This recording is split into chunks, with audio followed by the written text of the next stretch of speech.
All right, so all I need, Liza, is the name of the person that's passed on, just the first name, please. Steve. Excuse me? Steve. Steve? Okay, hold on. Yeah, I got it, yep. So what I'm going to do is I'm going to give you some pieces of information about Steve, and I'm not going to know what they mean, so you're going to have to help fill me in, okay? So what I pick up about Steve already when I have him come in, I'm going to look at his passing. Did he pass of a cancer? Yeah. Yeah. And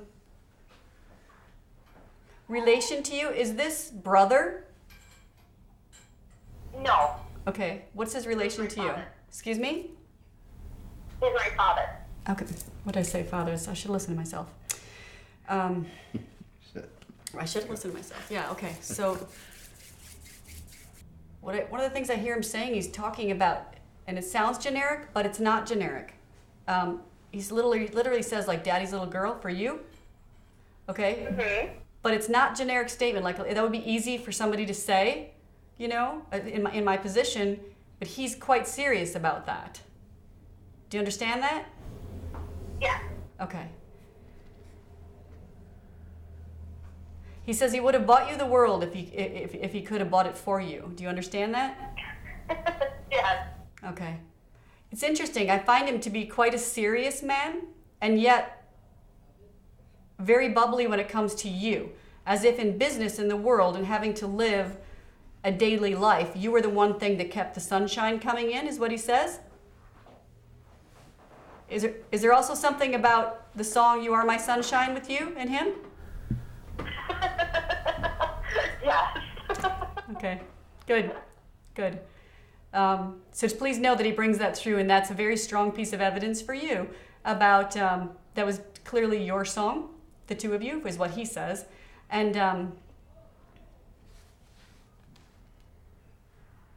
he wants you to know he's not at the gravesite. You tend to visit there, yes? Not at all. Okay, well, he wants you to know he's not there anyway. He's still saying, and he shows me this thing, and he's like, I'm not there, I'm here. He says he's not sick anymore, okay? I feel like he had an issue with his lungs, yeah? Yes. Yeah. And because he says, I'm not sick anymore, I can breathe, and I'm very light on my feet.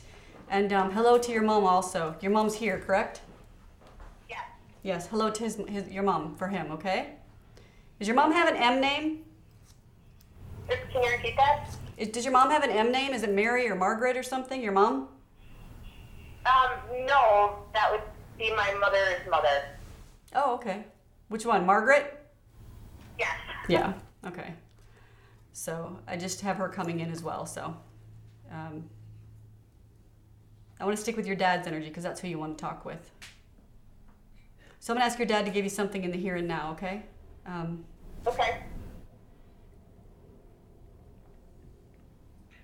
Is there school with you? He's talking about school with you. Not anymore. But since he's passed, did you? Not since he passed. All right, well, he's still talking about books and school, and it might even be work for you, but I just see tons of books and papers, and just, it just seems like school to me. You were asking what's here and now, and I've been sitting around all day with books and papers from work on my lap, doing work. There you go. That's what he's talking about. Remember when we started, I said about I'm going to give you pieces of things, you're going to know what they are and not me? That's what he's talking about. So I also feel that, go ahead. I was going to say, going back to the grave site the other day when I knew that I was having this reading, I asked him if he was sad that I didn't visit him at the grave site, but I don't think he's there. There you go. Then he knew exactly what you were talking. You know exactly what that meant. So, and again, I just see and hear what I see and hear. I don't know what it means, but it's up to you to be able to put the puzzle pieces together because it is for you. It's not for me. Okay? Mm-hmm. So with all of that information, I'm going to leave you with that. And please know that your dad says, hey, sunshine. Okay? So, and he's very, very much around you. Okay? Thank you. He hears you talk to him out loud in your house. Okay? Yes. Exactly. Because you walk around and talk out loud to him, yeah? Yes, I do. Yes. He says, I hear you. Please keep talking to me. When you talk to me, it brings me closer to you. Okay. Okay. And he says he loves you. I love him too. All right. All right. Well, thanks for calling. You have a beautiful day. Thanks, you too. You're welcome. Bye-bye. Bye. Wow, that is fascinating.